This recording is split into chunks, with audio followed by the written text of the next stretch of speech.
کہ رسول صلی اللہ علیہ وسلم نے کہا کہ اسے الاٹ بھی کیا جا سکتا ہے، یعنی آپ اپنے نام بک بھی کر سکتے ہو یہیں دنیا میں رہ کر کے۔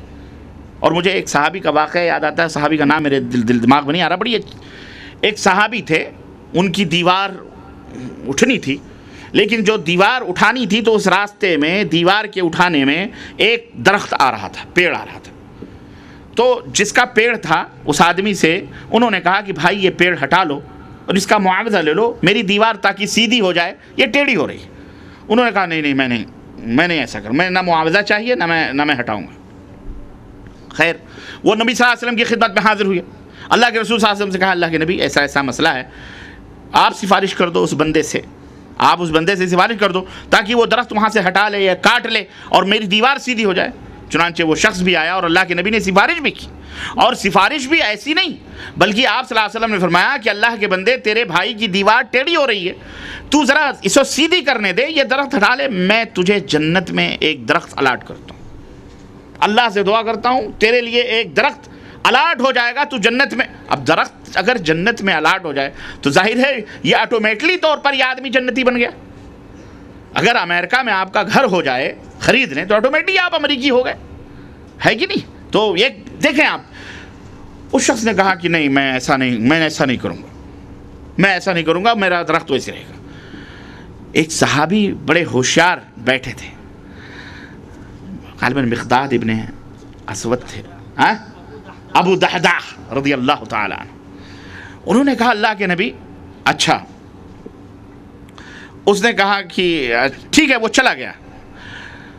تو اللہ کے رسول صلی اللہ علیہ وسلم سے کہنے لگے کہ اللہ کے رسول اگر میں اس آدمی کو منا لوں تو کیا مجھے جنت میں وہ درخت مل سکتے ہیں؟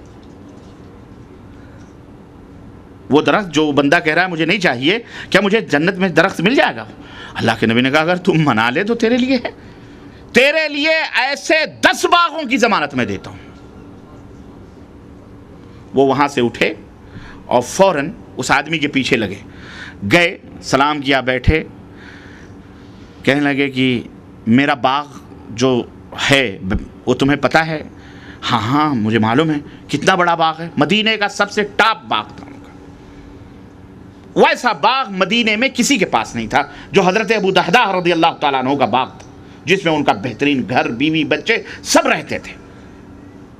مشہور تھا کہ ابو دحداح کا باغ مزرعہ بہت خوبصورت، بہت بڑا باغ ہے اور بہت اچھا ہے۔ تو حضرت ابو دحداح نے کہا کہ کیا خیال ہے اگر تم وہ باغ لے لو اور یہ درخت جو تمہارے بھائی کے راستے میں آ رہا ہے اس کو کاٹ دو یا یہ مجھے دے دو؟ وہ ہنسنے کا کہا کیا مذاق کر رہے ہیں آپ، اتنا بڑا باغ اور ایک درخت؟ نہیں مذاق کر رہے۔ بولے نہیں مذاق نہیں، میں صحیح بات کر رہا ہوں، تم راضی ہو جاؤ۔ تو وہاں چند جو بیٹھے ہوئے تھے کہا لوگوں سن رہے ہو ابو دحداح کیا کہہ رہے ہیں؟ تم گوار ہو، تم گواہ، کل کو یہ پھر نہ جائیں، میں وہ پیڑ دے دیتا ہوں اس باغ کے بدلے، کوئی بات نہیں، وہ باغ دے دو مجھے، تم وہ پیڑ لے لو۔ اور لوگوں کو گواہ بنا لیا، کہا کوئی بات نہیں، مجھے کوئی اعتراض نہیں ہے، وہ تم باغ لے لو، میں تم کو زبان دے دیا ہوں، وہ پیڑ دے دو مجھے۔ اس نے کہا کوئی بات نہیں، لے جاؤ وہ پیڑ، چلو وہ باغ میرا ہوگا، کہنا خلاص۔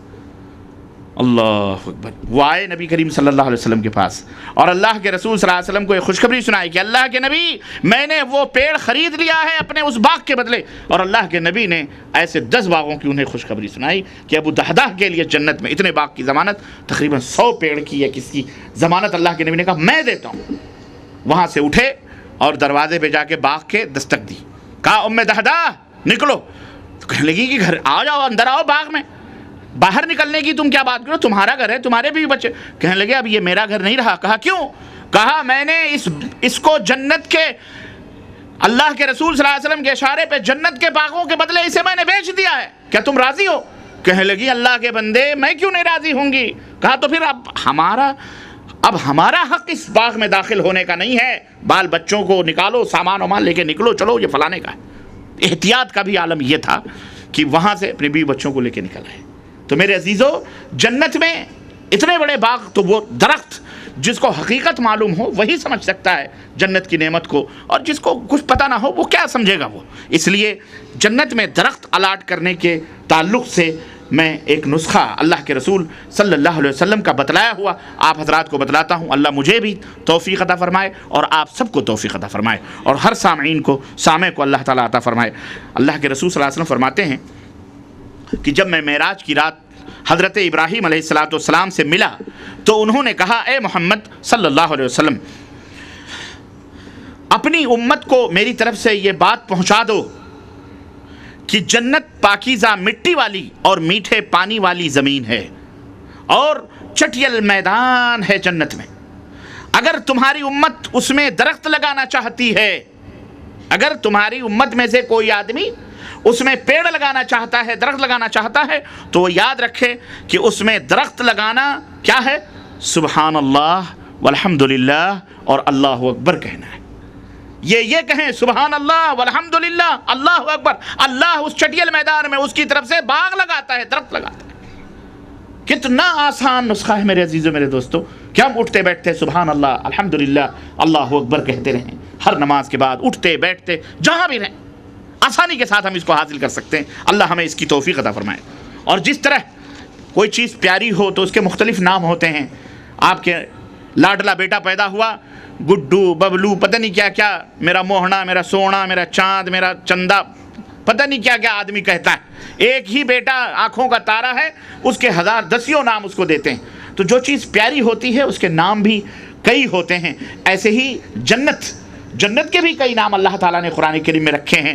چنانچہ ایک تو جنت ہے ہی، اللہ نے فرمایا جیسا کہ سارعوا الی مغفرۃ من ربکم وجنت، جنت تو اس کا نام ہے. اسی طرح دارالسلام جنت کا نام ہے. اسی طرح جنت الخلد جنت کا نام ہے. دار المقامہ جنت کا نام ہے. جنت المأوى جنت کا نام ہے. جنات عدن یہ بھی جنت کا نام ہے. دار الحیوان یہ بھی جنت کا نام ہے. جنات النعیم یہ بھی جنت کا نام ہے.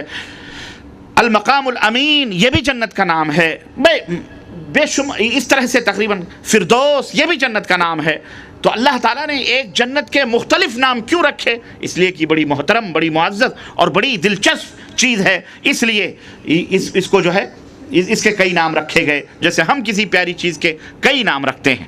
جنت کی خوشبو کا عالم یہ ہے کہ اللہ کے نبی صلی اللہ علیہ وسلم فرماتے ہیں کہ من قتل رجلا من اہل الذمۃ لم یجد ریح الجنۃ وان ریحها لتوجد من مسیرۃ 70 عاما، کہ جس نے کسی ذمی کو قتل کیا، یعنی مسلمان ملک ہے، اس نے کسی کافر کو پناہ دی، جیسے یہاں پر اسلامی ملک ہے، یہاں کافر رہتے ہیں، اب یہ ذمی ہے، اب یہاں کسی نے کسی ذمی کو قتل کر دیا بغیر کسی سبب کے، تو اللہ کے رسول صلی اللہ علیہ وسلم فرماتے ہیں وہ جنت کی خوشبو بھی نہیں پائے گا، وہ جنت کی خوشبو بھی نہیں پائے گا، جبکہ اس کی خوشبو 70 سال کی مسافت سے پائی جاتی ہے. 70 سال کی دوری سے اس کی خوشبو آدمی کو ملتی ہے، لیکن وہ جنت کی خوشبو سے محروم ہوگا. میرے عزیزوں، میرے دوستوں اور بھائیوں، جنت میں جہاں محل ہوں گے وہاں موتیوں کے خیمے بھی ہیں. جیسے یہ خیمے ہیں، یہ خیمے تو کوئی حیثیت نہیں رکھتے، موتیوں کا خیمہ، ہیرے اور موتیوں کا خیمہ اللہ کے رسول، اور یہ سب مومن کے لیے اللہ تعالیٰ نے جو جنت تیار کی ہے، خیمے کے اندر سے موتیاں کھدی ہوئی ہوں گی، اور اس کی لمبائی جو ہوگی، ایک خیمے کی لمبائی اللہ کے نبی صلی اللہ علیہ وسلم نے فرمایا 60 میل ہوگی. کتنے میل؟ اب تو ہم تو 60 بائی 60 گھر کے بھی مالک نہیں ہیں اس دنیا کے اندر، لیکن وہ وہاں جہاں ہمیشہ رہنا ہے، جو مومن کو ملنے والی ہے جنت، 60 میل ہوگی. اس میں مومن کے گھر والے ہوں گے، اور وہ مومن ان گھر والوں پر چکر لگاتا رہے گا، مگر یہ گھر والے ایک دوسرے کو نہ دیکھ سکیں گے. مومن سب کو دیکھے گا، یہاں ایک بیوی ہے، وہاں ایک بیوی ہے، وہاں ایک بیوی ہے، وہاں ایک بیوی. 60 میل وہ یہاں جائے گا، وہاں جائے گا، وہاں جائے گا. وہ ایک دوسرے کو نہیں دیکھیں گی، لیکن یہ سب کو اپنی نظروں میں دیکھے گا اور سب کے پاس جائے گا. یعنی یہ مومن تو اس وسیع اور عریض خیمہ محل میں رہے گا، اپنی سب حوروں کو دیکھے گا. کوئی حور وہاں بیٹھی ہے، کوئی وہاں بیٹھی ہے، کوئی محل کے وہاں چہل قدمی کر رہی ہے، کوئی خیمے کے اس باغوں میں گھوم رہی ہے. یہ بیٹھ کے سب کو دیکھے گا، لیکن اس کو وہی دیکھے گی جس کے پاس یہ رہے گا. اللہ اکبر، جس کمرے میں رہے گا. تو یہ اللہ تبارک و تعالیٰ نے مومن کے لیے تیار کر کے رکھے ہیں. یہ بھی حدیث صحیح بخاری کے اندر موجود ہے. میرے عزیزوں، آپ سوچیں گے کہ یہاں دنیا میں تو کھا پی کر کے آرام کر کے سو جاتے ہیں، آدمی کو نیند آتی، کیا جنت میں بھی نیند آئے گی؟ اللہ کے رسول صلی اللہ علیہ وسلم سے سنتے ہیں، سیدنا جابر اور عبداللہ ابن ابی اوفا سے مروی ہے کہ رسول اللہ صلی اللہ علیہ وسلم نے فرمایا کہ النوم اخو الموت، النوم اخو الموت ولا ينام اہل الجنہ، کہ نوم یعنی سونا یہ موت کی بہن ہے۔ ہمارے یہاں مثل کہتے ہیں کہ سونا اور مرنا برابر ہے۔ آدمی سویا ہوا ہے، چاقو مار دو، چھری مار دو، کچھ بھی مار دو، اس کو بیچارے کو کیا پتا۔ تو سونا اور مرنا یہ موت ہے، تو موت ولا ینام اہل الجنہ، اور موت یہ جنت میں نہیں آ سکتی ہے، اس لیے جنتی کو جنت میں نیند ہی نہیں آئے گی۔ اللہ ہمیشہ خوش باش فریش موڈ میں رہے گا وہ۔ اور جو جنت میں یہ تاجروں کے لیے یا جو مارکیٹنگ کرتے ہیں ان کے لیے بھی دیکھو اس میں کتنی بڑی عبرت ہے۔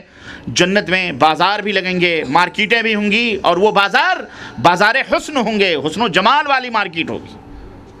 چنانچہ سیدنا انس بن مالک سے مروی وہ کہتے ہیں کہ جنت میں ایک بازار ہے، وہاں جنتی ہر جمعے کو جائیں گے، چنانچہ شمالی ہوا نمودار ہوگی جو ان کے چہروں اور ان کے کپڑوں میں خوشبو کا چھڑکاؤ کرے گی، خوشبو چھڑکے گی، اس پر وہ حسن و جمال میں اور زیادہ ہو جائیں گے۔ پچھلے ہفتے جو ذرا کمی آئی تھی، اس ہفتے اور تر و تازہ حسین و جمیل ہو جائیں گے، اور جب اپنے گھروں کی طرف لوٹیں گے اور ان کی بیویاں ان کو دیکھیں گی، حوریں دیکھیں گی، وہاں کئی بیویاں ہوں گی بھائیوں، وہاں یہاں ایک ہی میں مر رہے ہو آپ، یا بعض لوگ ایک ہی کے انتظار میں مر رہے ہیں، ابھی تک شادی نہیں کر رہے ہیں، ابھی گھر بننا باقی ہے، ابھی فلانا کرنا ہے، ابھی بہن کی شادی کرنی بھی نہیں، فلانا نہیں کرنی ہے، فلانا ابھی چھت نہیں لگی ہے، ابھی دیوار نہیں اٹھی ہے، ابھی اتنی روزی نہیں ہے، اتنی کمائی نہیں، یہی مر رہے ہو۔ ایسے کرتے کرتے مر جاؤ گے، جلدی سے شادی کر لو، جلدی سے شادی کر لو، اللہ ساری برکتیں دے گا انشاءاللہ تعالی، فکر مند کرو، وہ لچھمی آئے گی خود برکت لے کے آئے گی۔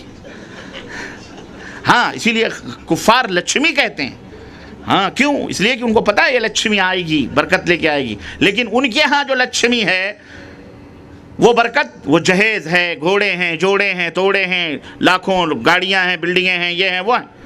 آج ہم بھی اسی لعنت میں پڑ گئے۔ اللہ تعالی ہمیں ہدایت عطا فرمائے کہ جو کافروں کے طریقے تھے، آج ہمارے نوجوان بھی ڈاکٹر، انجینئر، منسٹر، پتہ نہیں کیا کیا بن کے اپنے بھائیوں کو، بہنوں شادیاں کرتے ہیں تو مطالبہ کرتے ہیں ہم کو کار چاہیے، ہم کو بلڈنگ چاہیے، ہم کو بنگلہ چاہیے، ہم کو راڈو گھڑی چاہیے، فلاں چاہیے۔ یہ حرام ہے سراسر، اللہ کی قسم یہ مال حرام ہے، حرام ہے، تمہارے لیے خنزیر سے بھی بدتر ہے۔ تم اس بسترے پہ کیسے سو گے، اس صوفے پہ کیسے بیٹھو گے، اس کار پہ، اس موٹر سائیکل پہ کیسے سوار ہوگے، جو باپ کے قرض سے لدا ہوا، وہ باپ اپنی بیٹی کی شادی کے لیے جا کے قرض لیتا ہے سود پر، اور وہ بیوی، وہ بیچاری جب تمہارا چہرہ دیکھے گی تو کس منہ سے تم سے محبت کرے گی، جب وہ اپنے پسمردہ بھائیوں اور اپنے روتے ہوئے باپ کو سوچے گی کہ میرا باپ اتنے لاکھ قرض لے کر کے میری شادی کیا، ابھی میری 3 بہنیں 4 اور بیٹی ہیں، میں اس مردود شوہر سے کیسے پیار کروں؟ تو جسم تو تمہارا ضرور ہو جائے گا، لیکن شاید دل کے فتح کرنے میں تم کو زمانے لگ جائیں۔ اس لیے یہ حرام ہے، حرام ہے۔ اللہ سے توبہ کرو، شادیوں کو آسان کرو کہ زنا مشکل ہو جائے۔ آج تم نے شادیوں کو مشکل بنا کر زنا کو آسان کر دیا ہے۔ اللہ سے توبہ کرو نوجوانوں، اور جس کی شادی نہیں ہو، جس کی بہنیں بیٹیاں ہیں، اللہ کے لیے آپس میں بھائی چارگی سے ایک دوسرے سے شادی بیاہ بغیر لین دین کے کرو۔ کھجوروں پہ شادیاں ہوتی تھیں تو خالد بن ولید اور طلحہ اور زبیر جیسی ہستیاں پیدا ہوتی تھیں، آج کروڑوں لاکھوں کا لے رہے ہو تو مائیکل جیکسن جیسی اولاد پیدا کر رہے ہو۔ اور کیا، ٹیڑھے میڑھے لنگڑے جھوٹے، جدھر دیکھو ادھر جسم کا پنجر ہل رہا ہوتا ہے، جہاں دیکھو وہیں ناچ، جہاں دیکھو وہیں فحاشی، جہاں دیکھو وہیں بے حیائی۔ اللہ سے توبہ کرو۔